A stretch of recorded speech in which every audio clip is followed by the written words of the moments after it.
YouTube, how's it going? The Goat House is back. Today, we're breaking down head coaching candidates for the NFL. I got about 20 of them. We got some obvious candidates that I like. We got some obvious candidates that I kind of dislike. I'm going to pass on those guys. We got some wild card guys as well. A lot of them that I would really like as hires. So we're going to break it all down. I placed these coaches into tiers. So I'm really going to enjoy this one. Hopefully you guys enjoy it as well. Urban Meyer fired recently, so we know the Jags are in the mix. We know the Raiders are in the mix. Other teams we have a good idea about. New rule allows teams to potentially interview coaches earlier during the season, actually coming up in less than 2 weeks. So that makes this whole coaching madness, frenzy start a little earlier. Maybe Black Monday starts a little earlier. So I wanted to break it down. It's good to get to know these candidates to watch out for here for your team potentially. So follow our Twitter, link down below for that. A lot of updates, a lot of NFL news. Always talking with you guys. Recent videos pinned down in the comments as well. Like, subscribe, turn notifications on. Full NFL coverage in season and in the off season. This is kind of an off season video in season, so I'm liking it. I'm gonna like this one here. Hopefully you guys do as well. New rule. We tweeted about this. We follow our Twitter. Always talking here. New rule allows NFL teams to virtually interview head coaching candidates that first Tuesday after week 16. So actually in season here. But that's only if the coach has been fired or they inform the current coach that he will be fired. They're looking for a new coach. So we could see maybe this trigger some firings or teams, us knowing maybe that teams will fire their coach. So it's definitely interesting. Again, it kind of starts this chaos, this madness, this topic a lot earlier here. So I placed these coaches in the tiers. We'll start at the top here. These are guys that they will be head coaching candidates. These guys I'm very, very confident will be interviewed. Everybody knows these guys are candidates, and these are the best of the bunch in my opinion. Everyone's opinion will be different on this. These different coaching candidates. So these are the guys I like as a head coach. I'm a big Patrick Graham guy, the Giants defensive coordinator. And a lot of people are thinking, the Giants, really? They're struggling right now. It sounds like the Giants are going to hang on to Joe Judge. One could argue maybe let go of Joe Judge, promote Patrick Graham. Yeah, I would be for that. I think Patrick Graham is a proven defensive coordinator. Very good defensive coordinator. The Giants run a 3-4 defense over there. And they got some stud players, obviously, but I think that team's performing above. I think it started last year at Patrick Graham. I think it put everyone on notice. Okay, the Giants' defense is legit. They game plan for teams well. We kind of see them, change their style of play based on the right opponent. So it's all about that game plan there.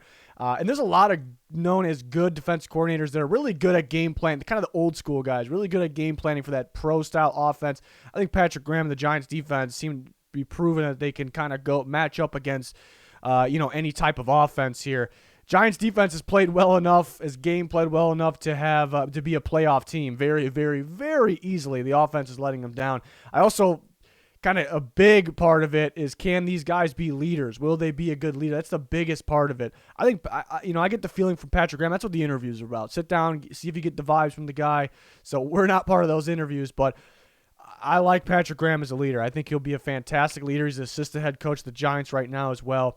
It's definitely maybe my favorite candidate of the entire bunch here. So I'm a big Patrick Graham fan. If you're a team that wants a better leader, maybe wants a defensive mind, you don't necessarily have to be looking for a defensive. You just want that good leader maybe. But if a team runs a 3-4 defense and wants a good defensive coach, could be it. I was thinking the Bears because Patrick Graham's actually from Chicago, but do they want to go defensive route? Do they want to go the offensive route? That's kind of a question there.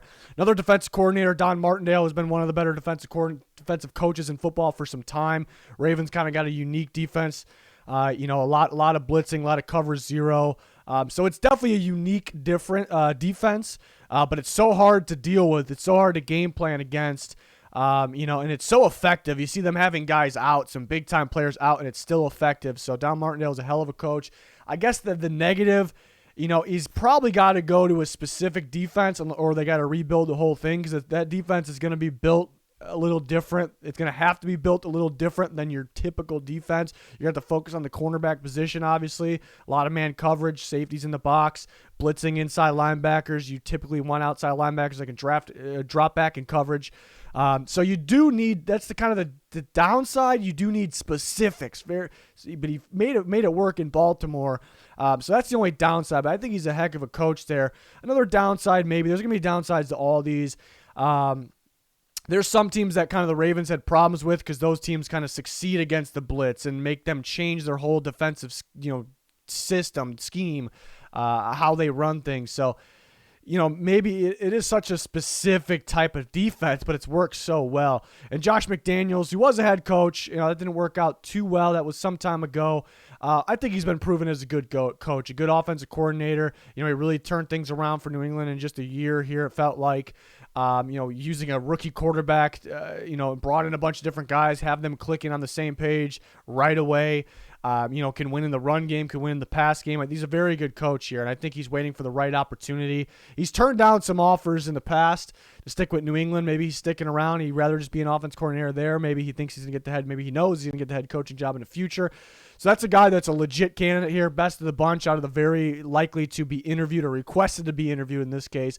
It's just a matter of will he kind of accept that job. Kind of been thrown out there with the Jags job already. First glance, first thought, he's turned down all these jobs. Jaguars, there's no way, right? But they do have Trevor Lawrence there. It's a pretty appealing piece. Maybe he wants to work with that. It's possible. Eric Bieniemy, his name's been out there for a couple years. A lot of guys from that Chiefs tree have kind of gone on to be head coaches. He's a very good offensive mind background, running back coach for a long time. Was the running back coach for Adrian Pederson in his prime, actually, in Minnesota. So pretty appealing there. Seems to be a pretty big part of the Chiefs offense. You see him with the play sheet on the sideline. It's kind of a risk because the past Chiefs coaches have they really worked out that great? Nagy was kind of the last one, kind of in Bieniemy's position right now. Nagy didn't really have too much control of that offense, so it's a big mystery. This one a little bit of a mystery, but I think he's a lot more involved, and I definitely think he's deserving of a shot. It's just a little risky. It's kind of a boomer bust type of guy here. And Byron Leftwich, maybe a little risky as well because it felt like yesterday, not really, but not too long ago, that he was a player. Is he ready for that head coaching gig? I know in Tampa Bay, he calls plays. He has a big role, but a lot of it is Bruce Arians. Tom Brady's a big piece of that. So, without those guys, those weapons, how will he be? So it's kind of a question. It's a little bit of risk, but I like him. Very smart player, very smart quarterback. Had some success. Seems like a good leader to me. So I like the idea of Byron Leftwich. Played for the Jacksonville Jaguars. Jaguars have an opening, being him having the quarterback background, played quarterback coach to offensive coordinator to potentially head coach. Possibly very good for Trevor Lawrence, who's struggling a little bit right now. So somebody like that could pick him up a little bit. So these are the guys that will be coaching candidates. I'm very, very confident. You are very confident, I'm sure. And these are the guys that I think are the best of the bunch. So if your team hires one of these guys, I really like the top three more. Josh McDaniels may turn down offers again. I'm a big Patrick Graham guy. You like to look for fits as well. But if your team out there hires one of these guys, I'm going to like it. So to the other guys that I really think are legit, meaning very likely they are candidates, they will be interviewed. Their names have been tossed out there already. But these ones, I'd pass on them. And I guess if there's certain fits, I may like. I guess Brian Dabo is the one that I could potentially like, depending on the team. We still don't know who has the opening jobs right now. We have an idea. But there is a scenario where I could like Brian Dabo being a head coach somewhere else. I can like it a little more than I am right now. I guess the situation with him is right now it doesn't look good because the Bills are struggling. They should be a lot better. There was more expectations. They're not running the ball. They don't have a good running game. Offensive line maybe struggling a little more than they used to. Josh Allen played better last year, so it's not really a good look for the offense coordinator. Really the big thing people focus on, they're not running the ball. Why won't he establish the run? And, yeah, that was a problem for me. Nobody wanted to talk about it, but that was a problem for me in the playoffs last year because this great Bills offense kind of took a step down in the playoffs, even though they were solid, but it's because it was pretty easy to game plan for them. We just got to play against the pass here. So that was a problem. It's still a problem. It's not the biggest problem for me, though, because if he goes to a team – top of my head, this is an example. I don't think he's going there, but just an example. Let's say the Vikings have an opening, talk about Mike Zimmer maybe being fired. That's a surprise one that I think maybe he won't be. This is just an example. Say he goes there, they got a guy like Dalvin Cook. This is why I'm using it as an example. He's going to have to run the ball. What if he has Dalvin Cook, a good run blocking offensive line of the Vikings, compared to not the best run blocking offensive line of the Bills, and Devin Singletary, those guys? Okay, he's going to run the ball. He's going to look a lot better calling runs. Okay, so that would be an example of maybe why I'm not. It's risky, but I'm not that worried about it. Where I'm a little worried, I don't really like his game plans this year. I don't really, looking at that Bucks game, not really so much that he didn't run the ball, but it beats the Bucks. Underneath passing game, he waited too long to do that, so made good adjustments, but maybe the game planning aspect. So I'm on the fence with him. Maybe the right spot, it would be okay. A couple Cowboys guys on here, Dan Quinn, who was the head coach of the Falcons. He's had some good years there, but very, very underwhelming recently. To me, he's a very good defensive coordinator with the right pieces, and he was able to identify those right pieces, assisting in the draft for this year with the Cowboys, which they did pretty well on, But he's a great defensive mind, but is he a head coach? That is kind of the question. He's not really, and he's had some good years with the Falcons. It's one I'm a little iffy on because he's had some good years, so it's not like he's proven to be a very bad head coach. It's just, to me, he's a very good defensive coordinator. That's where he's at. And Kellen Moore, 1 second the play calling looks great. Everyone's raving about it. How his team's gonna stop this? They're throwing everything at you. And then 1 second it's just extremely underwhelming. He doesn't want to run the ball. There's a lot of 3 and outs here. It's pretty bland. And he has the talent on top of it. So it's kind of the voices. It's one extreme to another here. And then you kind of wonder how will he be as a leader? That's kind of up in the air still. The interviews will take care of that. But you do, the guys in the first tier, definitely get a much better feel about them being a leader, controlling an entire team. It's just the vibes, the feel here than Kellen Moore. So Todd Bowles kind of in the same boat as Dan Quinn. Dan Quinn, I would like a little better. Todd Bowles is a very, very good defensive coordinator, can game plan, can run a defense. He just is not proven as a head coach. He's kind of proven to be. It just didn't work out. So great defensive mind, great coach, great defensive coordinator. Is he a head coach? I'd say no. Vance Joseph's name's been thrown out there a little bit. It's even more of that situation. He is a great defensive coach. Great defensive coach. He is not a head coach. He's not a head coach. It's been proven. And it was a little bit disastrous too. And some of these, it's like, did they have the talent? Vance Joseph, it just didn't go well. That team struggled because of the coaching on that team. Again, great defensive coach, but. So this is kind of your sneak peek here. If somebody hires Vance Joseph as a head coach, I'm going to rip them. It's, and there's every year it's like, oh, it's different now. It's a different year. It's going to be better. People just say that because that's their favorite team.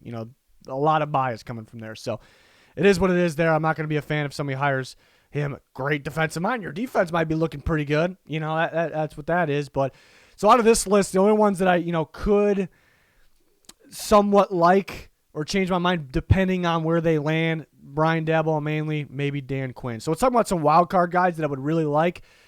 Probably a pretty big-time wild card here is Bill Callahan, who is the offensive line coach of the Cleveland Browns, who is probably the best offensive line coach in all of football here, and it's a well-known thing. It's not just because the Browns' offensive line is very good, but they're very good because of Bill Callahan here.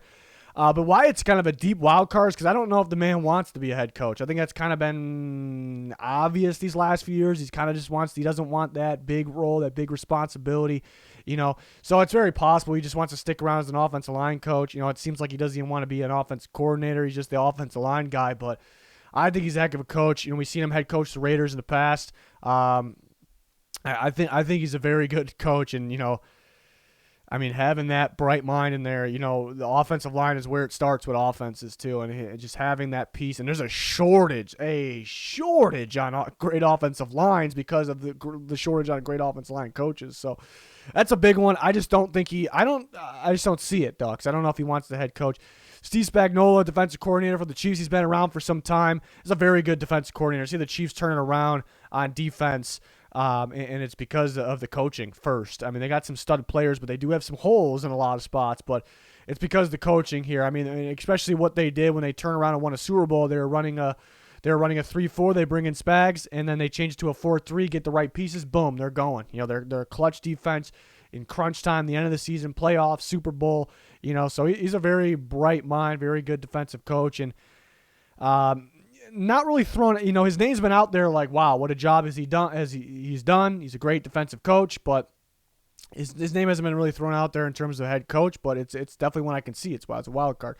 Matt Eberflus, the Colts defensive coordinator, a very good defensive coordinator here. I think it just be the question of how the interviews go. Is he a leader? Because that's still to be determined. I feel like he definitely could be. So this is definitely a wild card that I like. The Colts defense is, it's just been so good. You watch the Colts defense. and you kind of compare it to other great defenses. The other great defenses, I think, just have way more talent. And I mean, not way more. They got good. I mean, the Colts got some star players in there. You look at Darius Leonard, DeForest Buckner, Kenny Moore. Other than that, they got solid players. Maybe they have some spots where they definitely can get a lot better. I mean, they're currently missing a guy like Julian Blackmon. They haven't had the best pass rushers, really. They've had solid ones, but so I think he is bringing that defense up to where the expectations are. He's bringing it above that, in my opinion. He's a very good game planner, very good defensive coach. So I think he's been proven here. So it's just, I think he'll get interviews. It's just depending on how teams feel as he's a leader. So I do like him. Nathaniel Hackett, offense coordinator of the Packers. The Packers always got a dominant offense. You like the play calling, like the ability to mix it up, keep teams on their toes, keep them guessing. Run game, pass game. What are they throwing at you? I guess the problem here is that Aaron Rodgers running the show. Well, how is Hackett without Aaron Rodgers in there? So that's kind of the question there. I think and another question is LaFleur is kind of calling the plays, obviously, but I think Hackett being there for a while and being kind of being in the room there with, kind of grooming that part of grooming that Packers offense, part of, an Aaron Rodgers run, offense there. I think that could be appealing to teams. It's definitely one of the more risky ones. And Joe Lombardi, who's this is his first year as an offense coordinator with the Chargers. And you see how explosive that Chargers offense is. Could it be because of Justin Herbert? But I think it's kind of been, people, the voices of people, it's kind of been hot and cold. Like, he's done a great job. Oh, he didn't have that great of a game here. I think Brandon Staley is obviously the decision maker on if they're going on fourth down, things like that. But I think Lombardi's done a really good job, and having that Saints background always appealing to people. So that could be an option here, an offense coordinator turned head coach here, and what he's done for Justin Herbert. But again, Justin Herbert looked pretty damn good last year. Anthony Lynn is the head coach, so might be just the Herbert thing. Probably is. But Lombardi seems to be a very solid offensive coach here. Then maybe some kind of the rest of the wild card guys. Doug Pederson was a head coach, and then he took the year off after getting fired. But he won a Super Bowl. I still believe he's a pretty solid head coach. A pretty solid mind. The Eagles' struggles last year. I have people questioning that. I really think he'll get some interviews. I do. It's just kind of having the year off, being fired. Will he be hired? That's kind of the question. Greg Roman, the Ravens offense coordinator, his name was brought up a ton the last few years. Never left, never got that job. Now it's people aren't in love with the play calling in Baltimore right now. Does he need a Lamar Jackson to make it work? So some questions there. He's kind of declining a little bit in terms of his head coaching status, but his name has been thrown out there a bunch, so he's a wild card. Dennis Allen, defense coordinator of Saints defense. I mean, this was a really good year, I think, for Dennis Allen, because they had to move on from a lot of players, and they had a ton of injuries as well. And that defense is it's not as good, but it's still big time for them. It's still a very good defense, and it just seems like he kind of makes the defense. He kind of creates these players. Well, not fully. The players deserve a lot of credit, but he kind of develops them. He's in charge of that. So, and people like the Saints, kind of the background, the coaching tree. It's just, he had a gig with the Raiders, didn't go too well. Is it, one of those situations where it's just Sean Payton, and the rest of the guys are, and they definitely are a big piece of that. But so there's some questions, there's some risk there. Definitely one I haven't heard anything about, but Lou Anarumo, the Bengals defensive coordinator. I mean, a hell of a job there. The Bengals defense, I mean, in the offseason, I was saying it was kind of an underrated defense, a sneaky defense, but it is a lot better than I expected, anybody expected. It's kind of one of the more impressive things of this year.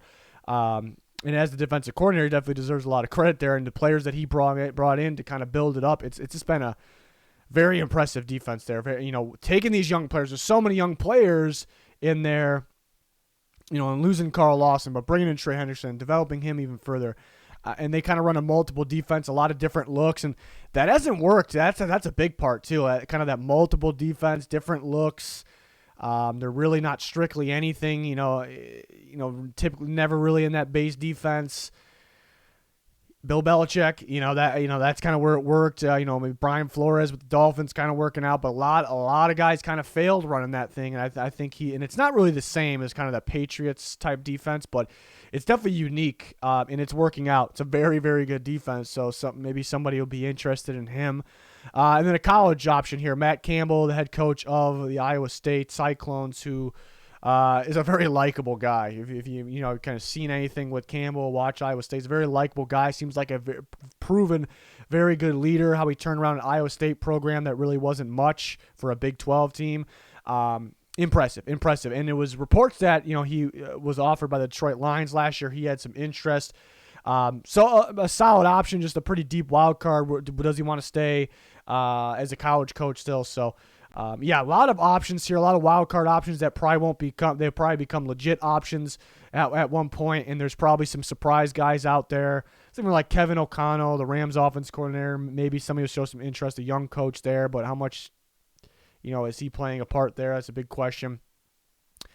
A lot of guys will probably be some. Guys that get fired. Guys that get fired.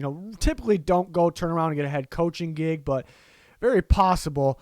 But yeah, I'm just curious to see who actually gets fired because we think we know who will get fired, but there might be some surprises where teams hang on to that guy. Maybe a surprise where a team fires a guy we weren't expecting as well. So yeah, these are some candidates to look out for. Just mainly want to give you my thoughts ahead of time so you kind of know when your team hires that guy. Feel strongly about those top guys we talked about. So can't wait to see who these teams bring in. I'm sure teams will be battling after maybe the same guy here. But again, Week 16, Tuesday after Week 16, so kind of Week 17. That Tuesday, teams could actually interview coaching candidates. But as long as their guy is fired or they have informed their head coach that he will be let go and they'll be looking for a new head coach, that's interesting. It could be, it changes a little bit things this year. So I kind of like it. More to talk about, more interesting stuff there. So we'll have you updated. Too early to predict because we don't know who's fired. Teams will interview a long list of guys, but we'll make the predictions at one point here, probably early off season. So let me know your guys' thoughts. Any other wild card guys that I left off? I'm sure there are. If you want to talk about them, we're always talking on Twitter as well. Link down below for that Twitter. Like, subscribe, turn notifications on me. Much appreciated. It's going to do it for this one. Thanks for watching. Goodbye.